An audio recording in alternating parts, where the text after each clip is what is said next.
নমস্কাৰ ছাত্ৰ ছাত্ৰীসকল, তোমালোকক আকৌ এবাৰ মোৰ চেনেলটোলৈ স্বাগতম জনাইছোঁ।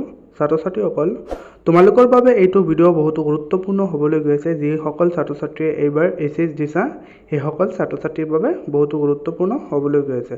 ছাত্ৰ ছাত্ৰীসকল, তোমালোকে নিশ্চয় ভাবি আছে যে এইচএছ ৰিজাল্ট কেতিয়া দিব আৰু কেনেকৈ দিব আৰু কোনটো ৱেবছাইটত দিব। আজি আমি সবিশেষ এইটো ভিডিঅ'ত আলোচনা কৰিম। ছাত্ৰ ছাত্ৰীসকল, তোমালোকৰ এইচএছ ফলাফল ঘোষণা কৰাৰ ডেটটো হৈছে লাষ্ট উইক অফ এপ্ৰিল, অৰ্থাৎ এপ্ৰিলৰ শেষৰ ফালে ঘোষণা কৰিব। অৰ্থাৎ 22 তাৰিখৰ পৰা 30 তাৰিখৰ ভিতৰত এইচএছ ফলাফল ঘোষণা কৰাৰ এটা সম্ভাৱনা আছে।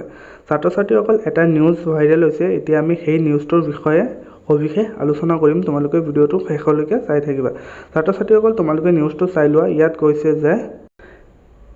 কৈছে যে কাইলৈ তোমালোকৰ এইচএছ অৰ্থাৎ হায়াৰ ছেকেণ্ডেৰী এক্সামৰ ফলাফল ঘোষণা কৰা হ'ব। ছাত্ৰ ছাত্ৰীসকল, এই ভিডিঅ'টো কিমান সত্য এতিয়া আমি আলোচনা কৰিম।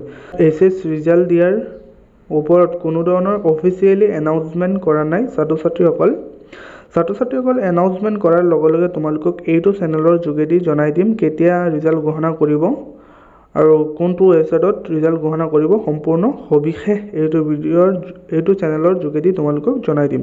ছাত্ৰ ছাত্ৰীসকল, তোমালোকে এইটো চেনেলৰ লগত সদায় জড়িত হৈ থাকিবা। ছাত্ৰ ছাত্ৰীসকল, ভিডিঅ'টো যদি ভাল লাগে তেনেহ'লে মোৰ চেনেলটো ছাবস্ক্ৰাইব কৰিবা আৰু এটি লাইক কৰিবা। তোমালোকৰ এটি লাইকে মোক ভিডিঅ' বনাবলৈ উৎসাহিত কৰে আৰু তোমালোকৰ বন্ধুবৰ্গলৈ শ্বেয়াৰ কৰিবা।